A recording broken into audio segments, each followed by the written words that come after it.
Hello, আসসালামু আলাইকুম রহমতুল্লাহ।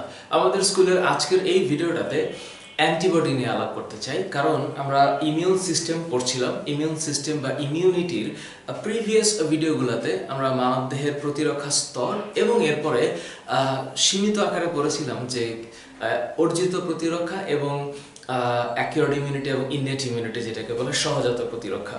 আজকের এই ভিডিওটাতে অ্যান্টিবডি নিয়ে আলাপ করার দরকার, কারণ এই চিত্রটা তোমাদের কাছে কমন। তোমরা যারা এইচএসসি প্রাণীবিজ্ঞানের প্রতিরক্ষা অধ্যায়টা পড়ছো, তোমাদের খুব ভালো করে একটা জিনিস মাথায় রাখতে হবে, এটা একটু বুঝতেই হবে। অ্যান্টিবডিটা কি, ইমিউনিটি জিনিসটা কি, এটা কিভাবে কাজ করে, এবং যেই সোলজারটাকে নিয়ে আমরা এতদিন কথা বলে আসছিলাম সেটা হচ্ছে এটা।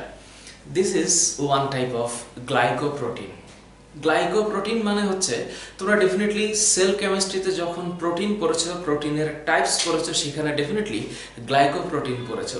এটা এক ধরনের গ্লাইকোপ্রোটিন। তবে এই গ্লাইকোপ্রোটিনটা কে উৎপাদন করছে, এই সিক্রেশনটা কিভাবে হচ্ছে, এবং এই স্ট্রাকচারটা কেমন, এটার ভিতরে কি কি আছে, এটা কিভাবে কাজ করে, এটার টাইপসগুলো কিভাবে কনফার্ম করা হলো, এটা একটু জানার দরকার আছে। কারণ মেডিকেল অ্যাডমিশন টেস্ট তোমরা যখন দিবা, তোমাদের মাথায় রাখতে হবে যে পুরো বায়োলজি বইটা থেকে পুরো বায়োলজি বইটাকে এমনভাবে পড়তে হবে যাতে তোমাদের অ্যাটলিস্ট সব কিছু জানার থাকে।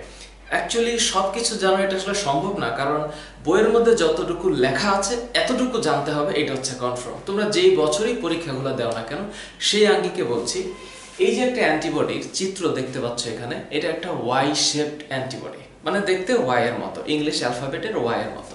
প্রশ্ন হচ্ছে এটার একটু তাহলে ব্যাকগ্রাউন্ডটা কি। ব্যাকগ্রাউন্ড হচ্ছে, তোমরা ডেফিনেটলি এই শব্দটার নাম শুনেছ, এটাকে বলা হয় লিম্ফোসাইটস। হ্যাঁ, লিম্ফোসাইটস। এই লিম্ফোসাইটগুলো হচ্ছে এক ধরনের শ্বেত রক্তকণিকা। বেসিক্যালি এই লিম্ফোসাইটগুলোর কিছু টাইপস আছে। অ্যাকচুয়ালি এটা দুই ধরনের, কিন্তু আমরা এটাকে তিনটা ভাগে বলতে পারি। একটা হচ্ছে বি সেল, বি সেল, একটা হচ্ছে টি সেল, আরেকটা হচ্ছে এনকে সেল। এই নামগুলো তোমাদের মনে আছে? বি সেল, এটা হচ্ছে B lymphocyte, T lymphocyte, natural killer cell বা সহজাত মারণ কোষ। এগুলো হচ্ছে কি জিনিস? এগুলো হচ্ছে আমাদের দেহের প্রতিরক্ষা ব্যবস্থা। মানে ওরা কোনো ধরনের অ্যান্টিজেন আমাদের দেহে প্রবেশ করলে, কোনো ধরনের প্যাথোজেন, এই শব্দটা তোমাদের মনে রাখা উচিত। এই যে এখানে একটা শব্দ আছে অ্যান্টিজেন। এই অ্যান্টিজেন মানে হচ্ছে যেটা আমাদের বডির জন্য ক্ষতিকর, হার্মফুল, এটাকে অ্যান্টিজেন বলে। এই অ্যান্টিজেন প্রবেশ করলে আমাদের দেহে যে কোনোভাবে, সেটা খাবারের মাধ্যমে হোক, সেটা বাতাসের মাধ্যমে হোক, অন্য কোনো ধরনের ইনফেকশনের মাধ্যমে হোক, দেহে প্রবেশ করলে এটাকে মারার জন্য যাকে তৈরি হইতে হবে, এটাকে মারার জন্য যাকে অ্যাকচুয়ালি রেডি হইতে হবে, সে হচ্ছে এটা অ্যান্টিবডি। সো অ্যান্টিবডি হচ্ছে আমাদের বডিতে উৎপন্ন হবে, অথবা বাইরে থেকে আমাদের বডিতে পুশ করতে হবে। ওই যে বাইরে থেকে যে পুশ করতে হবে, এটা তোমরা জানো যে অ্যাকিউরড ইমিউনিটির এক ধরনের প্যাসিভ ইমিউনিটি মনে যদি থাকে। এই অ্যান্টিজেনগুলোকে আমরা কি বলি? প্যাথোজেন। কেন? কারণ এই জিনিসগুলা যদি এক শব্দ আমি একটু গ্যাপ দিয়ে লিখলাম, প্যাথোজেন হচ্ছে those are actually harmful to our body. সেদেরকে মারার জন্য কে অ্যাক্টিভেট হবে? এটা। এবং কে অ্যাক্টিভেট করবে এটাকে? এই যে বি সেল, লিম্ফোসাইট বা লিম্ফোসাইট সেল বা লিম্ফ সেল যেগুলো আছে, এই বি সেল থেকে যে সেলটা তৈরি হয় তার নাম হচ্ছে প্লাজমা সেল। বি সেল থেকে যে সেলটা তৈরি হয়, কারণ বি সেলের একটা ম্যাচুরেশন ফেজই হচ্ছে প্লাজমা সেল। তাহলে এই যে প্লাজমা সেল, এই প্লাজমা সেলটা হচ্ছে বি সেলের একটা বড় ভার্সন, একটু বড় আকারের হয়। এবং এই প্লাজমা সেল থেকে যেই গ্লাইকোপ্রোটিনটা ক্ষরণ হয়, এই প্লাজমা সেল থেকেই তৈরি হবে হচ্ছে অ্যান্টিবডি। অ্যান্টিবডি।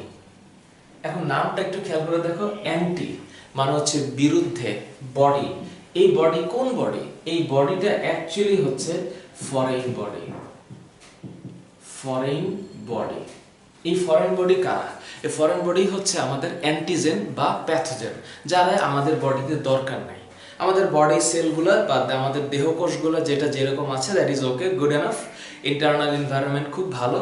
কিন্তু ফরেন বডি যদি আসে আমাদের বডিতে, তখন ওকে মারবে যে, সে হচ্ছে antibody. These bodies are those foreign bodies, those are harmful to our own body. Clear? তাহলে এই প্লাজমা সেল থেকে কি তৈরি হবে? অ্যান্টিবডি। তাহলে সহজ ভাষায় অ্যান্টিবডি কি যদি সংজ্ঞা হয়, তাহলে আমি বলতে পারি লিম্ফোসাইট জাতীয় কোষের একটি ধরন হচ্ছে বি সেল। এই বি সেল থেকে যখন ম্যাচুরেশন হয় বা বি সেলের ম্যাচুরেশনের ফলে যে প্লাজমা সেল তৈরি হয়, সেই প্লাজমা সেল থেকে যে গ্লাইকোপ্রোটিন খরিত হয়, সিক্রেশন হয়, সেই গ্লাইকোপ্রোটিনের নামই হচ্ছে ইমিউনোগ্লোবুলিন। ক্লিয়ার? তোমাদের বইয়ে কেমন সংজ্ঞা আছে, আসলে ভ্যারিয়েশন আছে অনেকের, আগে বুঝতে হবে পরীক্ষায় কিভাবে লিখবা এটা পরের চিন্তা, আগে চিন্তা করো কনসেপ্টটা ক্লিয়ার হচ্ছে কিনা। তাহলে লিম্ফোসাইট এর একটা টাইপস হচ্ছে বি সেল, বি সেলের ম্যাচুরেশন ফেজ হচ্ছে প্লাজমা সেল, প্লাজমা সেল থেকে যে ক্ষরণ হয় গ্লাইকোপ্রোটিন সেটা হচ্ছে অ্যান্টিবডি। তো এখন অ্যান্টিবডি দেখতে কেমন? এইরকম। তো এটার ভিতর আসলে কি আছে একটু স্টাডি করা যাক যে এটার ভিতর আসলে কি আছে। মাথায় রাখতে হবে একটা জিনিস, আমি একটু এটা যেহেতু একটু ভালো করে এঁকেছি, মানে ক্লাসের আগে এঁকেছি, একটু বলি যে এখানে ধরো এইটা একটা পার্ট, এইটা আরেকটা পার্ট, ঠিক আছে? আচ্ছা, এটা হচ্ছে এই অংশটা চিন্তা করো, আমি পরে বোঝাই দিচ্ছি এখানে কি কি হচ্ছে। এই যে লম্বা পার্টটা আছে এটার নাম হচ্ছে এটা হেভি। হেভি কেন? কারণ এখানে অনেকগুলো পার্ট আছে, লম্বা একটা চেইন। তা কিসের ভিত্তিতে লম্বা চেইন? কারণ এটার সাথে ছোট করে আরেকটা চেইন লাগানো আছে। হ্যাঁ, ছোট করে যে আরেকটা চেইন লাগানো আছে। তো এই যে এটা লম্বা চেইন, এটাকে বলা হয় হেভি চেইন, বাংলায় বলা হচ্ছে ভারী শৃঙ্খল। আর এটা হচ্ছে লাইট চেইন, লাইট মানে হচ্ছে হালকা, হালকা শৃঙ্খল। তাহলে অ্যান্টিবডির গঠনে আমি প্রথম যে জিনিসটা মাথায় রাখবো সেটা হচ্ছে ভারী ও হালকা, হালকা শৃঙ্খল। এটা যদিও বাংলায়, কিন্তু এটার ইংলিশটা কি হবে? Heavy chain and light chain. এই কারণে আমি এখানে যে এল লিখেছি, এল ফর লাইট, লাইট মানে হালকা। আর এই যে এইচ, এইচ ফর হেভি। তাহলে আমরা এখানে বুঝবো যে এখানে এইচ, এইচ এটা হচ্ছে ভারী, হ্যাঁ, হেভি। আর এই যে এল এটা হচ্ছে লাইট, হালকা। তাহলে এই শব্দটা একটু মাথায় রাখতে হবে, জাস্ট বাংলা, এটা তোমরা এমনি বোঝো। তাহলে এই লম্বা যেটা সেটা কি? হেভি। এই লম্বাটা হেভি, তার পাশের দুটা কি? হালকা। এখন এখানে একটা অঞ্চল আছে, এই যে অঞ্চলটা, যে অঞ্চলটা থেকেও ভাগ হয়ে গেছে, দুই পাশে ছড়ায় গেছে, এই অঞ্চলটার নাম হচ্ছে কবজা, কবজা, কবজা অঞ্চল। ইংলিশ হচ্ছে হিঞ্জ। এই যে আমরা এটাকে বলবো hinge, HINGE, hinge area. Hinge মানে কি? কবজা। তাহলে এই অংশটুকুকে আমি বাংলায় বলবো কবজা অঞ্চল, ঠিক আছে? আচ্ছা, এবার খেয়াল করো, এই যে এই হেভি চেইনটা, এই হেভি চেইনটা পরস্পরের সাথে দুইটা ডাইসালফাইড বন্ধন দিয়ে যুক্ত থাকবে। বলে এটা কি জিনিস? এটা হচ্ছে যে এই যে চেইনটা, মনে করো এটা একটা চেইন, এটা একটা চেইন, এটার সাথে একটা সালফাইড, এটার সাথে আরেকটা সালফাইড, একটা সালফাইড আর একটা সালফাইড। তাহলে যেহেতু দুইটা সালফাইড মিলে একটা চেইন হচ্ছে, এটা বন্ধন। তোমাদের কি মনে আছে আমরা যখন অ্যামাইনো অ্যাসিড পড়েছিলাম, একটা অ্যামাইনো অ্যাসিড আরেকটা অ্যামাইনো অ্যাসিডের সাথে যে বন্ধন দিয়ে যুক্ত হয় তাকে পেপটাইড বন্ধন বলে। ঠিক এরকম ভাবে পাশের আরেকটা অ্যামাইনো অ্যাসিডের সাথে যখন যুক্ত হয় এটা পেপটাইড বন্ধন। তখন এরকম পেপটাইড বন্ধনগুলো মিলে একটা প্রোটিন হয়, কারণ অ্যামাইনো অ্যাসিড থেকে প্রোটিন হয়। তো এখানে ওরা যে কানেক্টেড থাকবে, এই কানেকশনটা হয় এই ডাইসালফাইড বন্ড দিয়ে। এই ডাইসালফাইড বন্ড দিয়ে হেভি চেইনটা কানেক্টেড থাকে, নাম্বার 1। নাম্বার 2 হচ্ছে এই যে হেভি চেইন মানে ভারী শৃঙ্খল, আর এই যে লাইট চেইন বা হালকা শৃঙ্খল, এরাও পরস্পরের সাথে একটা ডাইসালফাইড বন্ধন দিয়ে যুক্ত থাকে। তাহলে এখানে ডাইসালফাইড বন্ধন দুইটা, আর এখানে একটা। এইখানে আমি টোটাল দেখাচ্ছি 4টা। আসলে এটা কোনো নির্দিষ্ট না, কারণ এক এক মানে অ্যান্টিবডিতে এক এক ধরনের নাম্বার থাকে। তবে স্বাভাবিকভাবে সমগ্র অ্যান্টিবডিগুলো প্রায় দেখতে একই রকম, এরকম, ঠিক আছে? আচ্ছা, তাহলে আমি এখন পর্যন্ত 3টা নাম বলেছি। কি কি? একটা হচ্ছে হালকা ও ভারী শৃঙ্খল, ঠিক আছে? তারপরে গঠনের মধ্যে নাম্বার 2 হচ্ছে কবজা, কবজা অঞ্চল। নাম্বার 3 হচ্ছে ডাই মানে কি 2 ডাইসালফাইড বন্ড। আর নাম্বার 4, এটা তো মজার জিনিস, এটার মধ্যে ভাগ আছে। কেমন ভাগ? এই মনে করো এখানে একটা ভাগ, এখানে একটা ভাগ, এটা কিন্তু ডাইসালফাইড বন্ড না। তারপর এখানে একটা ভাগ, এখানে একটা ভাগ। ধরো 4টা অংশ আছে, এইটা একটা অংশ, এটা একটা অংশ, এইটা একটা পার্ট, আর বাকি যে পার্টগুলো আছে এইটা হচ্ছে আরেকটা পার্ট। কেন বলছো?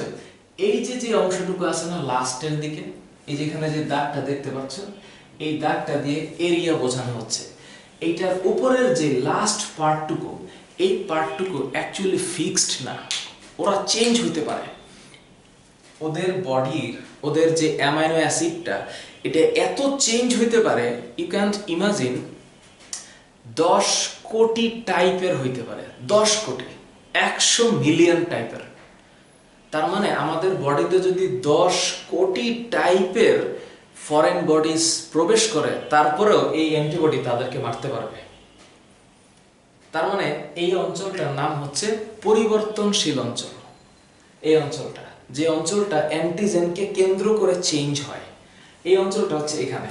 এই যে এতটুকু অঞ্চল, এটা হচ্ছে পরিবর্তনশীল অঞ্চল। এই অঞ্চলটুকু হচ্ছে পরিবর্তনশীল অঞ্চল। আর নিচের যে অঞ্চলটা, এটা পরিবর্তন হবে না, এটার নাম হচ্ছে কনস্ট্যান্ট এরিয়া। কনস্ট্যান্ট, এই কারণে কনস্ট্যান্ট বা বলা হয় যেটাকে ধ্রুবক, যেটা চেঞ্জ হচ্ছে না, বা স্থায়ী অঞ্চল। তাহলে বাংলাতে আমি যদি বলি, তাহলে এটা হচ্ছে পরিবর্তনশীল এবং এটাকে স্থায়ী অঞ্চল বলে। অঞ্চল এতটুকু এলাকার মধ্যে, মানে এতটুকু একটা জায়গার মধ্যে আবার অঞ্চল আছে, তা আবার ভাগ, কি একটা অবস্থা। তাহলে এই যে এটা কি, তাহলে কয়টা দাঁড়াইলো? এই যে স্ট্রাকচারটা দেখলাম, এই স্ট্রাকচারটার মধ্যে যেটা লম্বা দাগ, এটা কি? এটা কি? হ্যাভি চেইন, ভারী শৃঙ্খল। এবার একটা মজার ব্যাপার আছে, এই যে ভারী শৃঙ্খল, এটার আবার ভারী শৃঙ্খল মানে কিন্তু এখানে অনেকগুলো ম্যাটেরিয়াল আছে, তাহলে এদের একটা আণবিক ওজন থাকবে। আমি যদি বলি এটা হচ্ছে হালকা অঞ্চল, হ্যাঁ, হালকা অঞ্চল। এই হালকা অঞ্চলের যে আণবিক ওজন, এটা হয় around 23 kilo Dalton. 23 kilo Dalton বলেছে। এইটা কি জিনিস? তোমরা ডেফিনেটলি অ্যাটমিক ম্যাস ইউনিটের নাম শুনেছো, মানে পারমাণবিক ভরের যে একক থাকে। এখন পারমাণবিক ভরের অ্যাকচুয়ালি কিন্তু একক নেই, কারণ পারমাণবিক ভর হিসাব করা হয় কার্বন 12 আইসোটোপের 1/12 অংশের তুলনায় ও কত গুণ ভারী। সেটা হচ্ছে কোনো একটা মৌলের একটা পরমাণুর পারমাণবিক ভর। কিন্তু এইটা হচ্ছে ডালটন, যেটা হচ্ছে বোঝায় যে টোটাল পারমাণবিক ভরগুলো মিলে টোটাল যেটা হয়, এটা হচ্ছে প্রায় 23,000 ডালটন। এই কারণে এটাকে শর্টলি বলা হয় কিলো ডালটন। হালকা অঞ্চলের। আর যেটা ভারী অঞ্চল, এই যে এটা যে ভারী অঞ্চল, এইটার যে আণবিক ওজন, এটা হচ্ছে অ্যারাউন্ড 50 to 70 কিলো ডালটন। এটা হবে 50 to 70 কিলো ডালটন। তুমি খালি একটু ভ্যারিয়েশনটা খেয়াল করো, কোথায় 23 আর কোথায় 50, মানে ওর ম্যাক্সিমামটাই 23, ওর মিনিমামটাই হচ্ছে 50, which is more than double। তার মানে এই ভারী অঞ্চলটা হালকা অঞ্চলের তুলনায় দ্বিগুণেরও বেশি বড়। ঠিক আছে? আচ্ছা, তাহলে আমি কি কি জিনিস পাচ্ছি? একটা অ্যান্টিবডির স্ট্রাকচারের মধ্যে 4টা। একটা হচ্ছে ভারী ও হালকা শৃঙ্খল, একটা হচ্ছে কবজা, একটা হচ্ছে ডাইসালফাইড বন্ধন, আর একটা হচ্ছে পরিবর্তনশীল বা স্থায়ী অঞ্চল। তাহলে পরিবর্তনশীল কোনটা? একদম লাস্ট পার্ট। ওরা কি? ওরা হচ্ছে, মনে করো যে পরিবর্তনশীল অঞ্চল বলতে কি বোঝায়? ধরো আমার 2টা হাত, তো আমার 2টা হাত দিয়ে ধরো ফিল্ডিং করছি ক্রিকেট খেলায়, তো ব্যাটসম্যান মারলো 6, তখন আমি ক্যাচ ধরবো কি দিয়ে? ক্যাচ কি আমি আমার পেটটা দিয়ে ধরবো? না, আমি আমার হাত দিয়ে ধরবো। তো হাত দিয়ে ধরার জন্য আমি হাতকে বিভিন্নভাবে চেঞ্জ করতে পারি।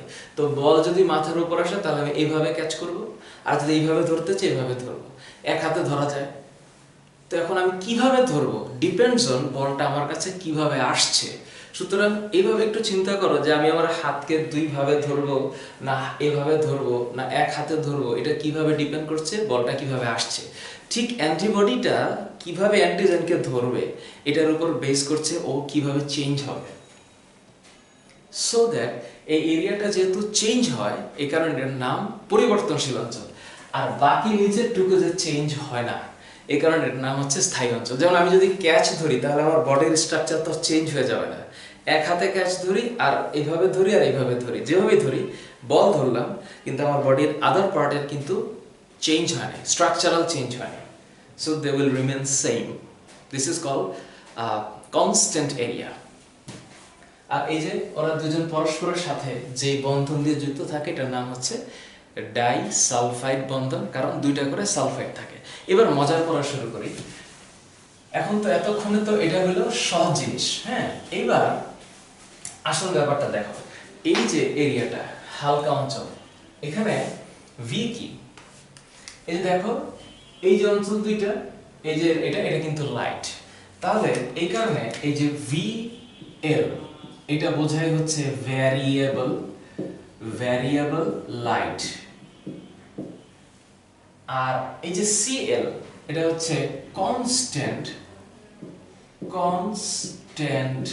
লাইট। আবার এই যে দেখো CH1 CH2 CH3 আছে না, এখানে তিনটা অঞ্চল আছে, এই যে সি সি সি, কিন্তু এই CH1 2 3 এটা হচ্ছে কনস্ট্যান্ট হেভি চেইন। তার মানে কনস্ট্যান্ট হেভি চেইন। ক্লিয়ার? তাহলে এই কনস্ট্যান্ট হেভি চেইন এক, এই পুরোটাই তো হেভি চেইনের মধ্যে আছে। তার মানে আমি যদি একটু চিন্তা করি, এটা হচ্ছে প্রথমটা, এটা হেভি চেইন, তাহলে হেভি চেইনের তিনটা পার্ট, 1 2 3 4, তাহলে এই অংশটুকু কি চেঞ্জ হয় 1 2 3 4, এই অংশটুকু কি হয় চেঞ্জ হয়, তাহলে এটার নাম হচ্ছে, এটা হেভি চেইন কিন্তু এটা কি, এটা হচ্ছে ভ্যারিয়েবল। তাহলে আমি এখানে কি লিখবো, ভ্যারিয়েবল কিন্তু হেভি চেইন। এটা কি, এর পরের অংশটুকু, এই পরের অংশটুকু কিন্তু হেভি চেইন মানে ভারী শৃঙ্খল, কিন্তু এটা কনস্ট্যান্ট, তাহলে আমি লিখবো কনস্ট্যান্ট কত নাম্বার 1, এটা কনস্ট্যান্ট কিন্তু হেভি চেইন 2, এটা কনস্ট্যান্ট কিন্তু হেভি চেইন 3। একই অবস্থা এখানেও constant heavy chain 1, constant heavy chain 2, constant heavy chain 3, কিন্তু এটা কিন্তু কনস্ট্যান্ট না, এটা ভ্যারিয়েবল কিন্তু হেভি চেইন, এই কারণে এটা হচ্ছে ভ্যারিয়েবল হেভি চেইন। আর এর পাশে যে আরেকটা আছে ছোট্ট করে, ওই যে ছোট্ট করে যে আরেকটা আছে এখানে, এটা হচ্ছে লাইট চেইন। ওর আবার দুইটা পার্ট, কেমনে, এই উপরের টুকু হচ্ছে এটা কিন্তু লাইট চেইন, উপরের টুকু আবার ভ্যারিয়েবল, তাহলে আমি কি বলবো, ভ্যারিয়েবল লাইট চেইন। তাহলে এই অংশটুকু হচ্ছে ভ্যারিয়েবল লাইট চেইন। তাহলে নিচেরটা কি, নিচেরটা তো লাইট চেইন না, সরি এটা লাইট চেইন কিন্তু কনস্ট্যান্ট, তার মানে ভ্যারিয়েবল না, তাহলে আমি এটা বলবো কনস্ট্যান্ট লাইট চেইন, এটা হচ্ছে কনস্ট্যান্ট লাইট চেইন। সো এই যে আমি যে ভিতরে CL CH VL VH লিখেছি, এটা বোঝা গেল? ক্লিয়ার? মাথায় রাখতে হবে একটা জিনিস, ওয়াই শেপের উপরের টুকু কি কনস্ট্যান্ট না, এটা পরিবর্তনশীল, এটা চেঞ্জ হবে, এই কারণে এটা হচ্ছে চেঞ্জ বা এটা ভ্যারিয়েবল। সো ভ্যারিয়েবল একটা হচ্ছে হেভি, ভ্যারিয়েবল লাইট, উপরের দুইটাই ভি, একটা হেভি আর একটা লাইট, আর নিচের গুলা সব কনস্ট্যান্ট, একটা হচ্ছে হেভি আর একটা হচ্ছে লাইট। ক্লিয়ার? এবার নিচে দেখো এখানে অ্যাস্টার মূলক আছে, উপরে অ্যামোনিয়াম মূলক আছে। সুতরাং এগুলা অ্যাকচুয়ালি আরো অনেক ডিপ ডিগিং স্টাডি, আসলে এটা আমি এই মুহূর্তে এইভাবে ব্যাখ্যা করব না। তবে আমার ইংলিশ ভার্সন যে চ্যানেলটা আছে ফাহাদস টিউটোরিয়াল, এই চ্যানেলটাতে তোমরা জানো যে আমি ইংলিশে ভিডিওগুলো দেই, সেখানে আমার একটা চেষ্টা থাকবে যে প্রত্যেকটা জিনিসকে একদম ম্যাক্সিমাম লেভেলে ছোট ছোট করে এক্সপ্লেইন করা। On that part I will definitely upload something with more explanation. এইখানে কেন এটা আবার ব্যাখ্যা করছি না, বিকজ ইন্টারমিডিয়েটের স্টুডেন্টদের এমনি এত একটা বড় সিলেবাস থাকে, তো সেখানে আরও বেশি ডিপ ডিগিং করতে গেলে হয়তো ট্র্যাকলেস হওয়ার সম্ভাবনা থাকে, সবার ক্ষেত্রে না। এই কারণে বইয়ের মধ্যে যতটুকু আছে সেখানেই যদি ফোকাস দেওয়া যায় আমার মনে হয় ওয়েল এনাফ। ক্লিয়ার? সো এতটুকু বোঝা গেল। এইবার যদি একটু খেয়াল করি যে এই হেভি চেইনটার কি অবস্থা। এই হেভি চেইনটার মধ্যে অ্যামাইনো অ্যাসিডের ক্রোমো থাকে, এই যে হেভি চেইন। এই যে হেভি চেইন যেটা, এই হেভি চেইনটা এটা তো লাইট, এই ছোট ছোট দুইটা লাইট। এই হেভি চেইনটা যেভাবে সাজানো থাকে, এই সাজানোর ভিত্তিতে এটা 5 ধরনের হতে পারে। 5 ধরনের কেমন? ফার্স্টে মনে রাখতে হবে গামা, গামা সিকোয়েন্স। যদি এটা গামা হয় তাহলে এই অ্যান্টিবডিটাকে বলা হবে ইমিউনোগ্লোবিউলিন। আমরা অ্যান্টিবডিটাকে শর্টলি কি বলি? ইমিউনোগ্লোবিউলিন। কেন বলি? আচ্ছা, ইমিউনোগ্লোবিউলিন, কারণ এটার যে প্রোটিন পার্টটুকু আছে, এই যে বললাম গ্লাইকোপ্রোটিন, এটার যে প্রোটিন পার্টটুকু আছে এটা অ্যাকচুয়ালি গ্লোবিউলিন। এই কারণে এটা যেহেতু আমাদের বডিতে ইমিউন সিস্টেমটাকে সক্রিয় করছে, ইমিউনিটিটাকে সে নিয়োজিত, সেই জন্য তার কাজ এবং প্রকৃতিকে মিশাইয়ে একটা নাম দেওয়া হয়েছে ইমিউনোগ্লোবিউলিন। ওর প্রোটিন পার্ট গ্লোবিউলিন, কিন্তু ও কাজ করে প্রতিরোধী, এই কারণে ওর নাম ইমিউনোগ্লোবিউলিন। তার টাইপস কিরকম? টাইপস 5টা। ইমিউনোগ্লোবিউলিন এর হেভি চেইন যদি গামা সিকোয়েন্সের হয় তাহলে এটাকে বলা হয় ইমিউনোগ্লোবিউলিন জি। ঠিক আছে? এইটা যদি আলফা সিকোয়েন্স হয়, আলফা, তাহলে এটার নাম হচ্ছে ইমিউনোগ্লোবিউলিন এ। ঠিক আছে? এই সিকোয়েন্স যদি মিউ হয় তাহলে এটাকে বলা হয় ইমিউনোগ্লোবিউলিন এম, মিউ এম। এটা যদি এফসাইলন হয়, বলেছে এটা আবার কোথায় দেখলেন এফসাইলন? তোমাদের কি মনে আছে তোমরা যখন স্ট্যাটিক ইলেকট্রিসিটি পড়েছ, সেখানে দুইটা আহিত বস্তুর মধ্যে আকর্ষণ বা বিকর্ষণ বলের মান নির্ভর করে হচ্ছে তাদের চার্জের গুণফল এবং দূরত্বের বর্গের ব্যস্তানুপাতিক। সেখানে তোমাদের মনে আছে যে তোমরা লিখেছিল যে F is actually C Q1 Q2 by D square। এই যে C এর মান এটা হচ্ছে actually 1/4 pi epsilon not. Epsilon not মানে হচ্ছে শূন্য স্থানের ভেদনযোগ্যতা। তার মানে এই লেটারগুলো বা অ্যালফাবেটগুলো অ্যাকচুয়ালি ব্যবহার করা হয় ডিফারেন্ট অ্যাসপেক্টে। So this is a naming only. So epsilon যদি হয় তাহলে আমরা এটাকে বলবো ইমিউনোগ্লোবিউলিন ই, IgE। এবং যদি এই হেভি চেইনের সিকোয়েন্স ডেল্টা টাইপ হয়, ডেল্টা, তাহলে এটার নাম হচ্ছে ইমিউনোগ্লোবিউলিন ডি। তো এটা কিভাবে সহজে মনে রাখা যায়? মনে রাখতে হবে এই একটা গেম এবং এই গেমটার ডি টাইপস, এই কারণে এটা মনে রাখতে হবে গেম ডি। তাহলে আমাদের ইমিউনোগ্লোবিউলিন বা অ্যান্টিবডি কত ধরনের? 5 ধরনের। কিসের ভিত্তিতে? হেভি চেইন যেটা বা ভারী শৃঙ্খলের অ্যামিনো অ্যাসিডের ক্রোমো বা সিকোয়েন্সের ভিত্তিতে 5 ধরনের। সিকোয়েন্স যদি আলফা হয় তাহলে IgA, সিকোয়েন্স যদি জি ইসে হয় গামা হয় তাহলে IgG, তাহলে আমরা শর্টলি কি বলবো? IgG, IgA, IgM, IgE, IgD। এখন প্রশ্ন হচ্ছে এগুলা কি করে? এদের কাজের আসলে শেষ নাই, সবাই মিলে জীবাণু ধ্বংস করে। যেমন মনে করে আমাদের দেশে পুলিশ আছে, আর্মি আছে, র্যাব আছে, SSF আছে, সেনাবাহিনী আছে, নৌবাহিনী আছে, বিমান বাহিনী আছে। এখন সব বাহিনীর কি কাজ? কাজ হচ্ছে দেশকে প্রতিরক্ষা, মানে ডিফেন্সের এদের যে মনে করো যে প্রেস্টিজ এবং এদের যে দেশকে ধারণ করার ক্ষমতা, এটা অনন্য লেভেলের। তো এরা সবাই কি করে? এখন আর্মিদের ক্ষেত্রে কি হবে? সোলজার যারা আর্মি সোলজার, ওরা হচ্ছে স্থলপথে কাজ কি? শত্রুর বিরুদ্ধে। এয়ারফোর্স কি করবে? বিমান দিয়ে বোম ফালাবে। তারপর হচ্ছে আমাদের নেভি কি করবে? সমুদ্র দিয়ে মারবে।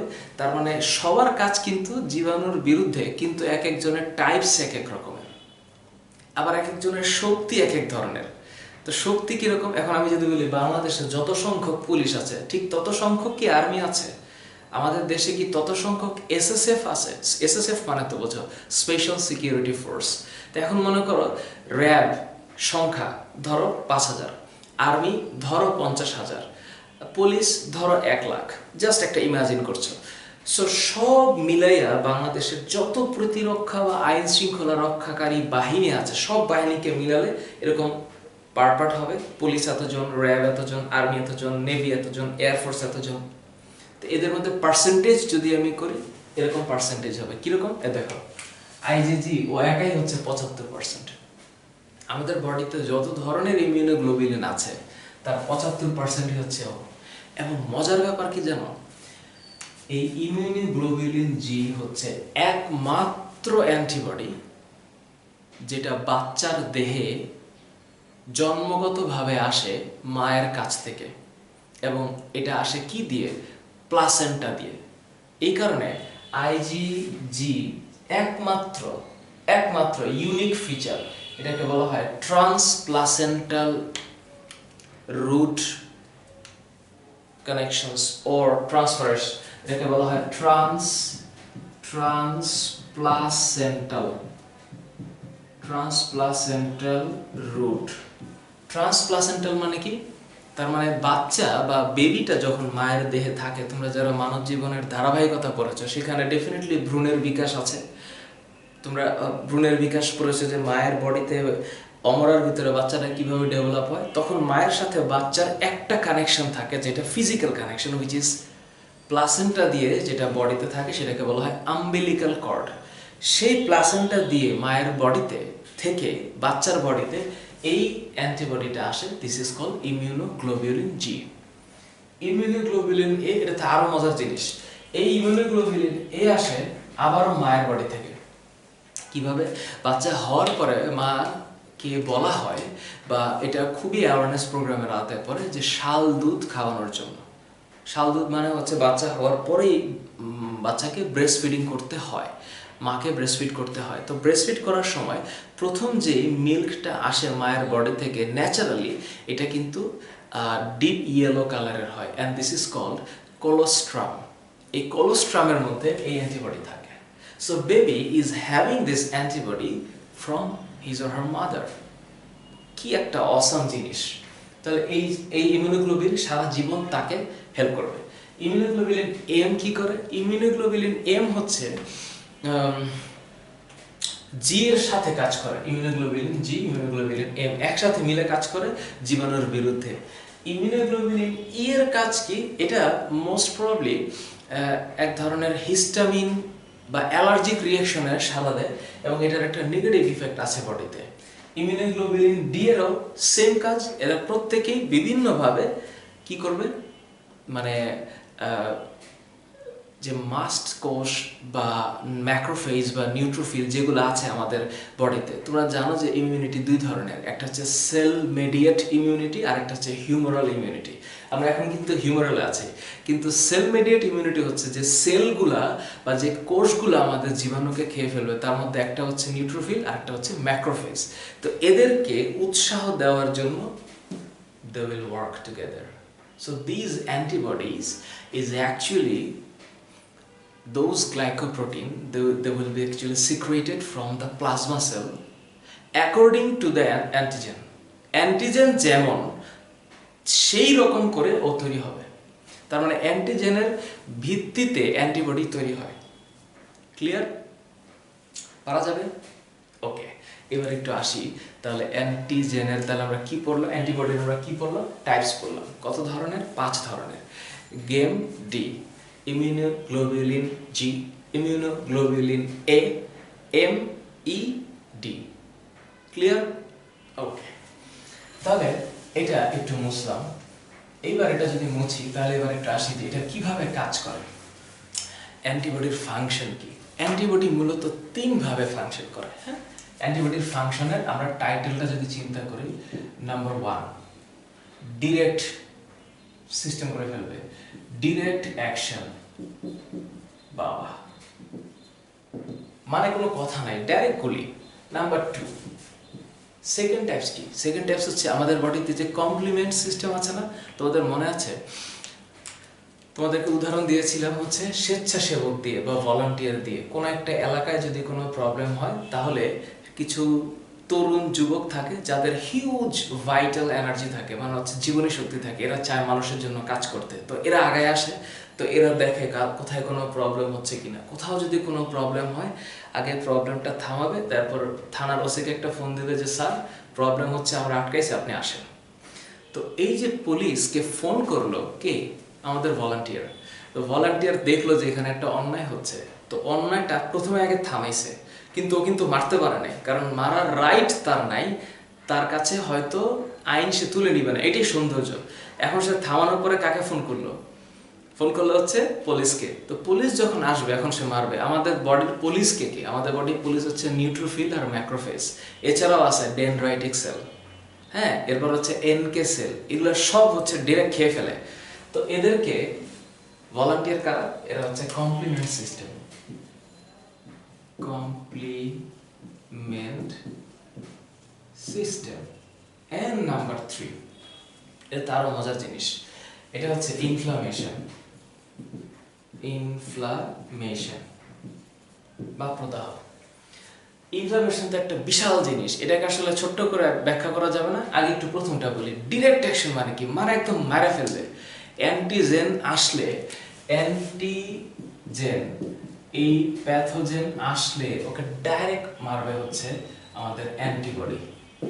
তো অ্যান্টিবডি, এখন আগে বুঝতে হবে দুইটার মধ্যে বিষয়টা কি। অ্যান্টিজেন কি কি হইতে পারে?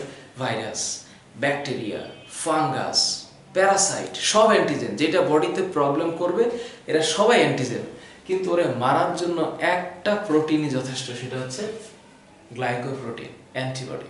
তো ওই অ্যান্টিজেনের টাইপস দেখে ও তৈরি হয়। তো ফার্স্টে কেমনে মারে দেখো। ফার্স্টে মারে হচ্ছে অ্যাগ্লুটিনেশন। তোমাদের বইয়ের মধ্যে এগুলো লেখা আছে। অ্যাগ্লুটিনেশন মানে হচ্ছে, মনে করো যে স্তূপ করে ফেলবে, স্তূপ। এখন এই যে স্তূপ করে ফেলে, অর্থাৎ অ্যান্টিজেনগুলোকে যখন সে অ্যান্টিজেনের সারফেসে বসে, কিভাবে?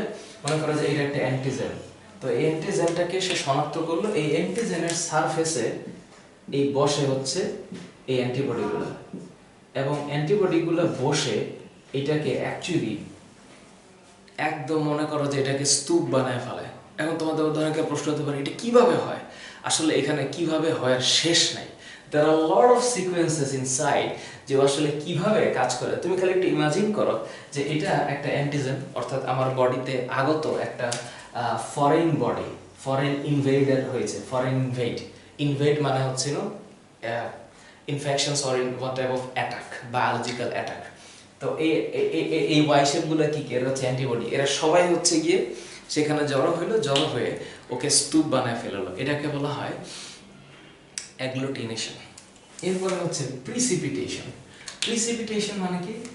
প্রিসিপিটেশন মানে হচ্ছে অদক্ষিপ্ত করে ফেলবে, মানে জীবাণুকে নিষ্ক্রিয় করে এই অ্যান্টিজেনগুলোকে একদম নিষ্ক্রিয় করে অদক্ষেপ করে ফেলবে। মানে অদক্ষেপ মানে হচ্ছে কি?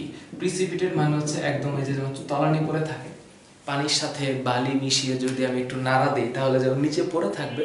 আমি কিন্তু খুব সহজ কথা বলছি, আসলে বিষয়গুলো এত সহজ না, খালি শব্দগুলোর ব্যাখ্যা দিচ্ছি। অ্যাকচুয়ালি এগুলোর প্রত্যেকটার জন্য 2 ঘন্টার একটা ক্লাস লাগবে।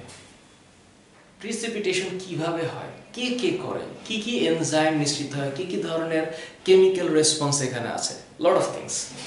এরপর চিন্তা করো নিউট্রালাইজেশন। এটা কি জিনিস? মনে করো যে কোনো জীবাণু যে ধরনের কেমিক্যাল রেসপন্স আছে, সেই কেমিক্যাল রেসপন্সগুলোর সাথে সে বিক্রিয়া করে তার কেমিক্যাল অ্যাক্টিভিটিটাকে সে প্রশমন করে দেয়। তোমরা প্রশমন বিক্রিয়ার নাম পড়েছো, অ্যাসিড আর ক্ষারক দুইটাই হচ্ছে অ্যাক্টিভ। দুইটাইকে যখন বিক্রিয়া করে থামায় দিবে এটাকে প্রশমন বলে, থামানো। সে এটাকে থামায় দেয়। আর কিছু অ্যান্টিজেন আছে ডিরেক্ট, মানে অ্যান্টিবডি আছে ডিরেক্ট অ্যান্টিজেনকে একদম ভাঙে ফেলবে। ভাঙে মানে কি? বিদীর্ণ করে ফেলবে। এটার যে কোষ, যে ঝিল্লি আছে, প্লাজমা মেমব্রেন আছে, প্লাজমা মেমব্রেনকে একদম বিদীর্ণ করে ও মেরে ফেলবে, ডিরেক্ট মেরে ফেলবে। এটাকে বলা হয় লাইসিস। এটাকে কি বলা হয়? লাইসিস। তার মানে ডিরেক্ট অ্যাকশন কয়টা? 4টা। হয় স্তূপ বানায় ফেলবে, নাইলে অদক্ষেপ করে ফেলবে, নাইলে নিউট্রালাইজ করে ফেলবে, নাইলে একদম গলায় ফেলবে। 4টা: agglutination, precipitation, neutralisation, lysis. Second স্টেপটা কি? সেকেন্ড স্টেপ ও ডাইরেক্ট করে না, ইনডিরেক্ট করে। ও হচ্ছে কমপ্লিমেন্ট সিস্টেমকে জায়গায় দেয়। কমপ্লিমেন্ট সিস্টেম কি? ওই যে 20 ধরনের প্রোটিন যেটা একটা আরেকটার সাথে কানেক্টেড, তো কমপ্লিমেন্ট সিস্টেম জায়গায় তুললে কমপ্লিমেন্ট সিস্টেম ডাক দেয় কাকে? পুলিশকে, মানে ম্যাক্রোফেজ আর নিউট্রোফিলকে। ম্যাক্রোফেজ আর নিউট্রোফিল আইসাই মনে করো কথা নাই ফ্যাগোসাইটোসিস খায় ফেলবে, এই যে জীবাণুকে খায় ফেলবে। অ্যান্টিজেন তো অ্যান্টিবডি খেয়ে ফেলতে পারে না, অ্যান্টিবডি তো হচ্ছে ছোট জিনিস, একটা প্রোটিন। অ্যান্টিজেন তো একটু বড়, তো ওকে একদম ডাইরেক্ট খেয়ে ফেলার জন্য বড় সেল লাগবে। তো বড় সেল কি কি? ম্যাক্রোফেজ, বড় বড় সেল। নিউট্রোফিল, বড় সেল, ডাইরেক্ট খেয়ে ফেলবে। তো এই কারণে যদি ডিরেক্ট ও মারতে না পারে তাহলে সে কমপ্লিমেন্ট সিস্টেমকে জাগায় দেয়। কমপ্লিমেন্ট সিস্টেম জাগায় দিলে কমপ্লিমেন্ট সিস্টেম ম্যাক্রোফেজ আর নিউট্রোফিলকে ডাকে, তখন জীবাণু মারা যায়। এই কারণে এটা হচ্ছে second step, activation of complement protein. মনে থাকবে এটা আবার সিস্টেম কি দেখো? অপসোনাইজেশন। এটা তো মজার জিনিস, অপসোনাইজেশন। তারপরে একটু বলি, এই যে একই জিনিস একই ওয়ার্ড দেখো, লাইসিস আছে, তারপর হচ্ছে অ্যাগ্লুটিনেশন আছে, নিউট্রালাইজেশন আছে, কেমোটেক্সিস আছে। তোমাদের মধ্যে অনেকের আবার তোমরা যারা একটু বোঝো কেমোটেক্সিসটা কি। কেমোটেক্সিস মানে হচ্ছে কেমিক্যাল রেসপন্স। মনে করো যে কোনো একটা এটা ধরো যে রক্তনালী, সেই রক্তনালীর কোনো এক জায়গায় মনে করো যে ইনফেকশন হয়েছে, তো সেই ইনফেকশনের কারণে বা ফরেন বডিজ অ্যাটাক হয়েছে, সেই ফরেন বডিজ অ্যাটাকের কারণে এটা যখন কোনো না কোনোভাবে ওর এনজাইম বা মেটাবলিক চেঞ্জেস হতে থাকে, তখন এখান থেকে কিছু কেমিক্যাল রেসপন্স বা কেমিক্যালস বের হয়। এই কেমিক্যাল সিক্রেশনের কারণে এখানকার মানে নিউট্রোফিল, ম্যাক্রোফেজ ওরা এদিকে মুভ করতে শুরু করে, কারণ একটা স্মেল পায়। কেমন করে বলো? তোমরা এয়ারপোর্টে যখন দেখবা যে বিভিন্ন দেশের এয়ারপোর্টে কিন্তু কিছু পুলিশ থাকে, যে পুলিশগুলো সাদা পোশাকে বা সিভিল ড্রেসে ঘোরাফেরা করতে থাকে এয়ারপোর্টে, এটা বোঝা যায় না এরা পুলিশ। কিন্তু যখন কোনো একটা ল্যান্ডিং হয়, বিমানের ল্যান্ডিং হয় এবং যাত্রীরা সবাই বের হয়, তখন সেই যাত্রীদের দিকে তারা এমনভাবে তাকায় যে কোন যাত্রী কিভাবে হাঁটতেছে, কার অ্যাক্টিভিটি কেমন, কার দৃষ্টিকোণ দিকে, তার মুভমেন্টের মধ্যে যদি কোনো ধরনের প্রবলেম পায়, এটা ফিল করে, তখন বিনা দ্বিধায় সেই পুলিশ সেই যাত্রীকে এয়ারপোর্টে কোয়েশ্চেন করতে পারে যে কোত্থেকে আসছেন, আপনার সাথে কি কি আছে একটু দেখি। সো এত মানুষের ভিড়ে ওই পুলিশ কিভাবে তাকে চিনল যে তার ভিতরে একটা ডিফারেন্ট অ্যাক্টিভিটি দেখা যাচ্ছে? This sort of things happening here. So এখানে যেমন অদৃশ্য, এখানে দৃশ্য। কিভাবে? এখানে হচ্ছে কি কেমিক্যাল সিক্রেশন হয়, কেমিক্যাল সিক্রেশনের কারণে ওরা টের পাওয়া যায় যে something is there, then neutrophil and macrophage goes there and then phagocyte all these antigens and this is called chemotaxis. আর এটা কি? ইনফ্লামেশন। ইনফ্লামেশনটা কি? এখানে একটা সিরিজ অফ স্টেপস আছে, যেখানে মনে করো যে এখানে যদি কোনো ধরনের ইনফেকশন হয় বা কোনো ধরনের জীবাণুর সংক্রমণ হয়, তখন কি হবে? তখন এখানে ইনফ্লামেশনে কি হয়? তখন প্রচুর রক্তের চাপ বেড়ে যায়, মানে রক্তের ব্লাড ফ্লো বেড়ে যায়। ব্লাড ফ্লো বেড়ে গেলে ওই জায়গাটা গরম হয়ে যায়, লাল হয়ে যায়, সেখানকার টেম্পারেচার বেড়ে যায়, এবং সর্বশেষ যখন neutrophil, basophil, monocyte, lymphocytes, B cell, plasma cell, antibody যখন একসাথে আসতে থাকে, ওই জায়গাটা ফুলে যায় এবং সেখানে পেইন হতে থাকে, এবং at the end of the pain সেই জায়গাটা আবার নিউট্রালাইজ হয়। এই সিরিজ অফ অ্যাকশনগুলোকে বলা হয় ইনফ্লামেশন। আমি খুব শর্ট করে বলার চেষ্টা করেছি এই ভিডিওটাতে, মানে আসলে কেন বারবার বলি শেষ করা যাবে না। একটা মেডিকেল স্টুডেন্ট যদি এটা দেখে, বা কোনো মেডিকেল প্রফেসর বা প্রফেসরের লেভেলের কোনো একজন সায়েন্টিস্ট বা কোনো ধরনের ধরো যে কি বলবো মাইক্রোবায়োলজিস্ট বা যারা ইমিউনোলজি নিয়ে পড়াশোনা করে, শুধুমাত্র ইমিউনোলজি নিয়ে পড়াশোনা করে, তাদেরকে যদি বলা হয় যে মানব দেহের প্রতিরক্ষা একটু ব্যাখ্যা করেন, তাহলে সে 1 মাস ধরে বলতে পারবে, সারাদিন ধরে ব্যাখ্যা করতে পারবে যে আসলে এখানে কি হয়। তার মানে কত ব্যাখ্যা আছে। আমি শুধু বইয়ের মতন করে বলছি, তোমরা বইয়ের মতন করে পয়েন্ট মনে রাখবা, কিওয়ার্ডসগুলো মনে রাখবা, কনসেপ্টটা ক্লিয়ার রাখবা। তারপরে পরীক্ষা যখন প্রশ্নটা আসবে যে অ্যান্টিবডি কিভাবে কাজ করে, অ্যান্টিবডির কার্যপদ্ধতি এবং টাইপস লেখো, তখন তোমরা সংজ্ঞাটা লিখবে, অ্যান্টিবডি কি, টাইপস এরকম, কাজ এভাবে করে, পয়েন্ট। তো তোমাদের একটা টার্গেট থাকে পরীক্ষার হলে লিখে পাস করতে হবে, মানে ভালো রেজাল্ট করতে হবে। তাহলে লেখার জন্য একটা ধরন পর্যন্ত বুঝতে হয়, আর যদি অনেক বুঝতে হয় তাহলে এন্ডলেস লেখাপড়া। তো সেক্ষেত্রে এটা একটু মাথায় রাখতে হবে। This are the points. আমি দুইটা দিক চিন্তা করে বলছি, এই পয়েন্টসগুলো মাথায় রাখবা, এই পার্সেন্টেজগুলো মাথায় রাখবা, এই স্ট্রাকচারটাকে মাথায় রাখবা। Okay, clear. So in the next video I'm coming up with the vaccination and also the differences between antigen and antibody. তোমরা অলরেডি বুঝতে পারতেছো যে অ্যান্টিজেন কি, অ্যান্টিবডি কি। অ্যান্টিজেন বডির জন্য হার্মফুল, অ্যান্টিবডি বডির জন্য ইউজফুল। অ্যান্টিবডি, অ্যান্টিজেন আসলে অ্যান্টিবডি কাজ করবে। তাহলে অ্যান্টিজেন হচ্ছে কি বলা যায়, স্বকীয়, আর antibody dependent to the antigen. অ্যান্টিজেনের টাইপস বিভিন্ন ধরনের হতে পারে, কিন্তু antibody these are all proteins, glycoproteins. Okay, so দেখা হচ্ছে পরের ভিডিওতে ভ্যাকসিনেশন নিয়ে এবং অর্জিত প্রতিরক্ষার ধাপ নিয়েও কীভাবে কাজ করে। This is very important, cell mediate immunity and humoral immunity. So I'm coming up with the next video. Take care, stay well. If there are any confusion, write me in the comment section.